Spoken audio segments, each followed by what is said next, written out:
Hi, this is Mark from LongIslandWatch.com, and today we're going to be checking out the Laco Frankfurt, which comes in this really cool case. It's easier for me to show you here than in the studio because it simply doesn't fit in the studio. It's got a little flippy thing.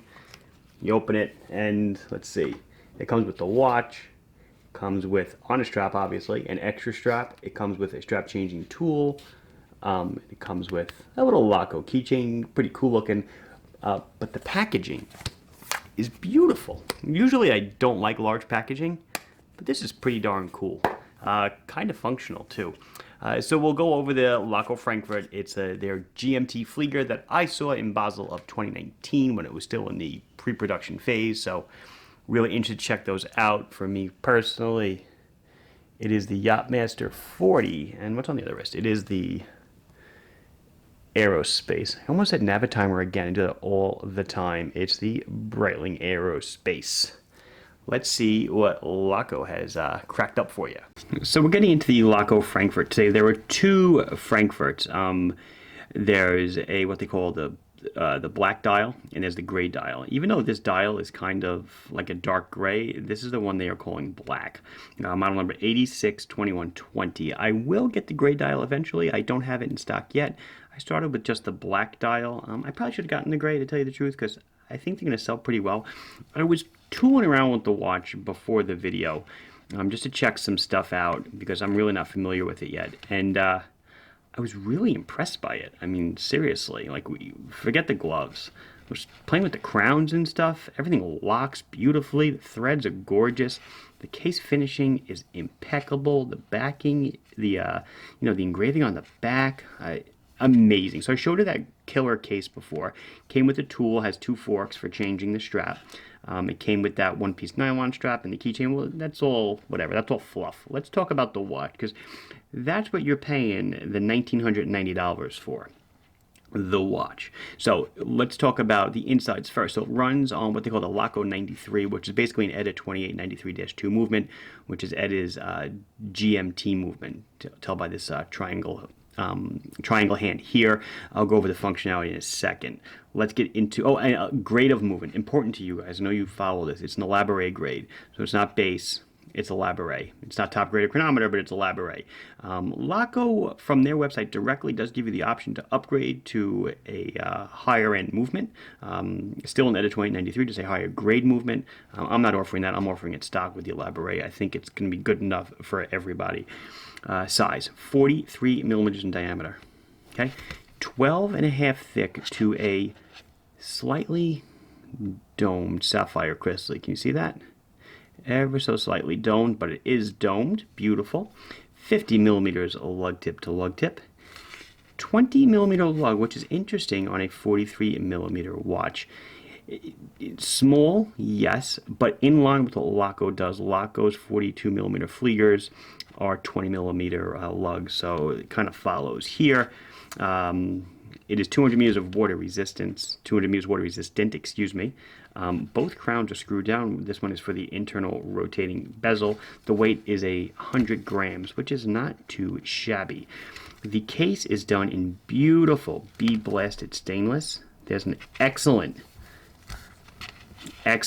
engraving on the back of an aircraft and the world, a map. You can see Europe there in the middle. Some engraving are on the back, made in Germany, 20 atmospheres, sapphire crystal, of course, all stainless steel. We have a very easy to read dial, beautiful hands, thermally blued hands. So I guess we'll come in on that before we do functionality, because sometimes people don't understand what thermally blued is. There are blue hands, which sometimes are painted, and there's thermally blued. These are truly thermally blued. That means that the metallurgist or the watchmaker takes the hands before they're loomed, heats them over a flame, and very quickly the steel starts changing color when it reaches a certain temperature. And it goes from steel to black very quickly. It takes a trained eye to know when the right blue has been reached, and it's taken out, cooled down, and you're left with that awesome blue color on the hands. So I've turned up the exposure a bit so you can try to see the blue. Check out the aircraft on the rear of the second's hand.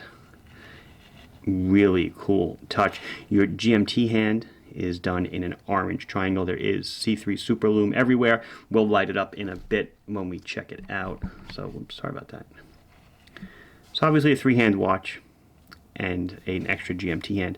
Let's go into crown operations. Let's go with this one first.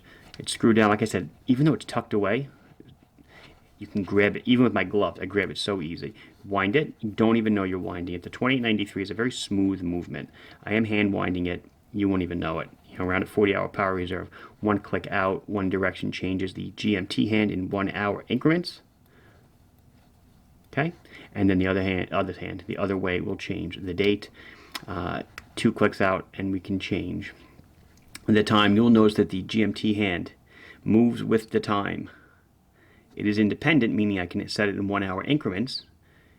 GMT hand revolves once in 24 hours, while the hour hand revolves twice in 24 hours.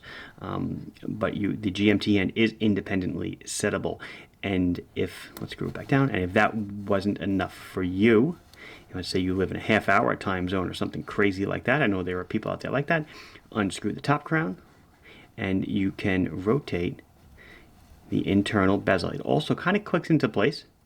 It doesn't really have to. You can kind of set it wherever you want to set it. And you can also use that for your dual time as well. You notice the hours from 6 p.m. to 6 a.m. are done in black for night, and then gray for the daylight hours. Pretty cool the way they did that. Aviator's triangle at 12 to know where 12 o'clock is. I say I guess before we do the loom shot, let's look at the strap real quick. So it comes on this leather strap, which is really nice. Nicely done. Handmade in Germany. Leather strap, and again, it comes with that nylon strap, which with the orange accents matches the watch rather well. Let's do a little loom shot for you. So, like I said, it's done in C3 Super Lume. You see the green. The internal bezel is done the same. Check out the triangle on the rotating bezel and the tip of the GMT hand. It is done in Super Luminova orange. Amazing. That looks so cool. So you can still read your second time zone when the lights go out unmistakably, right? From the regular time, and it points to that GMT bezel. What an excellent job. No detail here left unturned, for sure. So normally your Laco Fliegers wear quite large because there's no bezel to speak of, but on this guy we don't have to worry about that because we have a bezel. Even though it's an internal bezel, we still have a bezel. So I would say it wears much smaller than you would think a 43mm pilot would wear. Very comfortable. There I am on the strap. I can go down to a 6.5-inch wrist. Obviously, way more play on the plus side. Very comfortable. Looks amazing. The bead blasted case is done to perfection. It really, really looks nice. So as I mentioned in the opening, the price we are looking at is just shy of $2,000. It's $1,990 for what you're getting. Made in Germany, at a 2893 movement, elaborate grade. So it's a great GMT Flieger. Apparently a GMT Flieger is something that a lot of people are after, because in my own lineup of watches, I would never compare myself to a Laco, but a lot of people have asked me, will you do a Flieger GMT? We really want an affordable one. So apparently there's a calling for it. Is $2,000 too much for you? Well, that's up for you to decide, but there's no denying that it is a beautiful piece. Check it out. I don't know if I mentioned that the crystal is AR coated. You can see that when I flick it here. But that'll do it. This has been Mark from LongIslandWatch.com showing you the Laco Frankfurt. Please like the video if you enjoyed it. Subscribe to the channel if you have not done so. Questions or comments, put them down below, and I will be sure to address them as soon as I can. Thank you very much for watching. Bye-bye.